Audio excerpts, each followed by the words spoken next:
Top 10 cards for Maze of Muertos.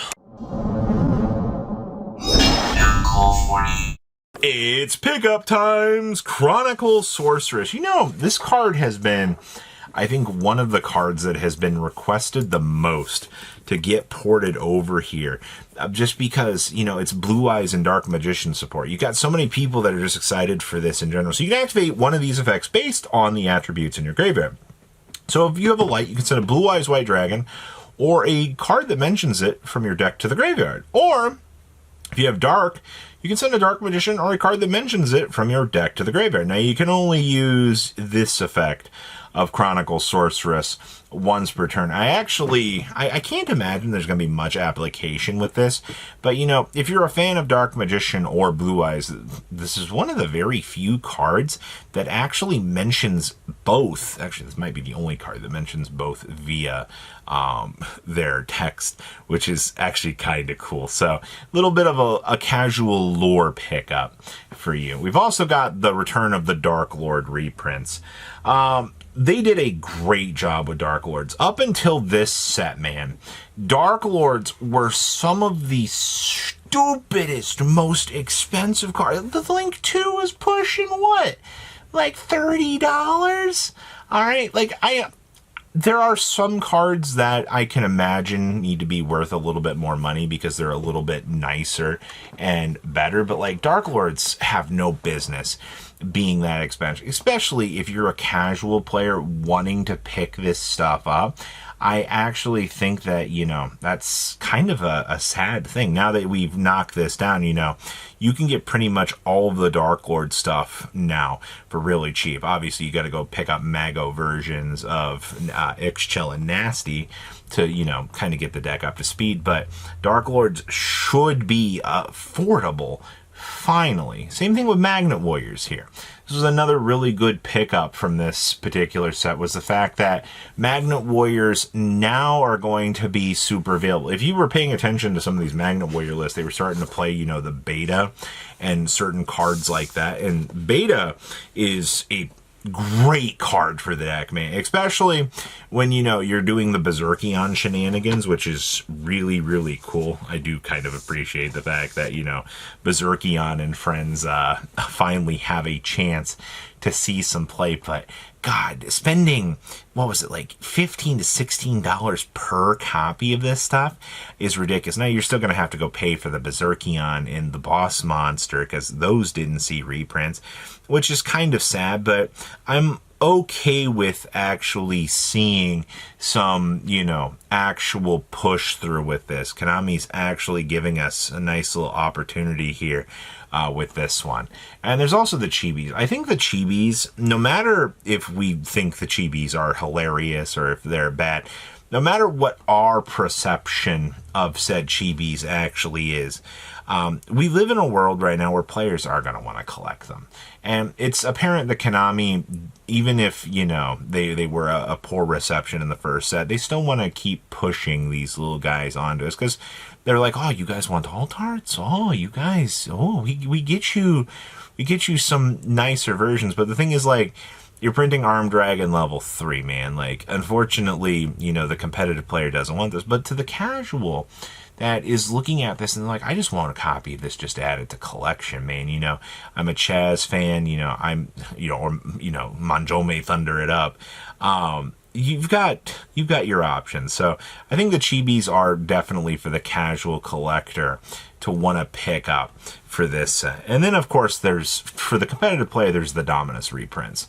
We're seeing $20 an Impulse, $15 a Purge on pre-sales, which I think was some of the nicest value that you could have gotten out of this set. Now, I mean, we know that there's going to be fuller versions of these coming in Rarity 5, which is fine. All right, this is one of the cases of, you know, cards already hitting $30. The reprint's going to slash it down. Congratulations, you know, you've got easier and more affordability available to you to get those versions. And people are already chasing this set for other reasons.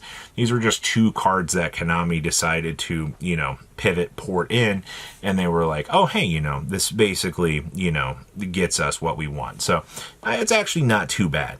The Dominus reprints were very much needed, and they've done a great job at helping along. Now, Mikanko is one of the things to kind of pick up in this set. I am super excited for the Mikanko stuff. I think Mikanko being a real deck is going to catch a few people off guard when it does become legal, because a lot of people just don't know how that deck works. They're like, oh, you're Yubel Light, but I mean, like, they can do quite a lot. It's one of those decks, it's like, we don't have Omni Negates right now in the game, so if you set up a field, and then a Mikanko player just kind of starts to disassemble your field, or just sets up 8k damage on the field, just OTKs you even while you have a board set up, there's not really much that you can do about it. And that's why we look at that deck and we're like, this is particularly scary for the setup that it's actually getting. So I would be a little bit eerie on this one. Now, we got to talk about heroes here. So heroes actually got the short end of the stick in this set, contrary to what you might believe, because everything's low rarity, and hearing a lot of the hero players upset about that is kind of hilarious, actually. But nonetheless, I can understand the frustration, because you want these cards to be available in higher rarities. You want to be able to chase down the cards you want. You're just, holding up a card in your hand, and it's you're just like, oh boy, this is a really cool super rare, man. I'm really happy that, I waited so long to get this. It's good that the hero cards are going to be affordable. It's bad for the person that was wanting to chase the quote-unquote higher rarity. And that's where we're at right now. If you're not getting that ability to seek higher rarity, I can understand the frustration that comes with it. But they're cheap, and that's a good step in the right direction. You can rarity upgrade them later. That's probably what Konami's going to do. Let's talk about the Dark Magician stuff. So Dark Magician, I think, is going to be one of the Dark Magician players are going to be sad about the price this set, because Dark Magician Destruction is generally probably some of the most generic stuff that you could have within a set like this. And we tend to understand that splashability is crazy. And when you make a spellcaster monster that's able to bridge into Dark Dragoon himself, for example, to do all of this crazy stuff, then, I mean, the reality of the situation is, yeah, card's gonna be expensive. It was always going to be the case, unfortunately. I want to sit here and I want to have a little bit more of a smile on my face and try to be, a little bit more excited. But I think the reality is, we all knew this was going to happen. So we'll have to take this with a grain of salt. But I mean, it is a broken card for the meta, which brings us to Illusion Gate. Illusion Gate, I think a lot of people are about to shit their pants literally on the floor when they realize how broken what is coming with this card. The fact that it's a thrust target is, I think, some of the most insane developments that you're about to actually have with this. And the TCG players have been glued to the fantasies that you're able to resolve with thrust. I mean, look how much that card has warped so many formats. And now you're telling me I can search for a board wipe that revives a monster? Can't wait to get Ghost Belled. All right, that's one of my favorite interactions with it. But the card does seem like some of the best future proofing that we can have. They definitely designed the card with good Tenpai intent. And I think you should probably watch out for the Uriah Starlight Rare.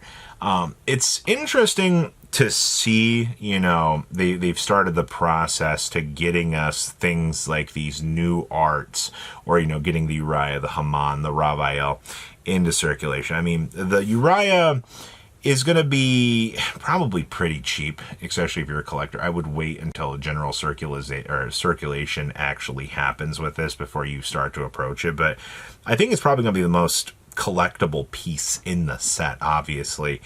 just to kind of have it. And that's fine. I mean, having a chase card is acceptable. So these are the top things I would kind of keep an eye on in this set, just to kind of, you know, pick up and enjoy. You guys have a good rest of your day, all right? Patrons, thank you.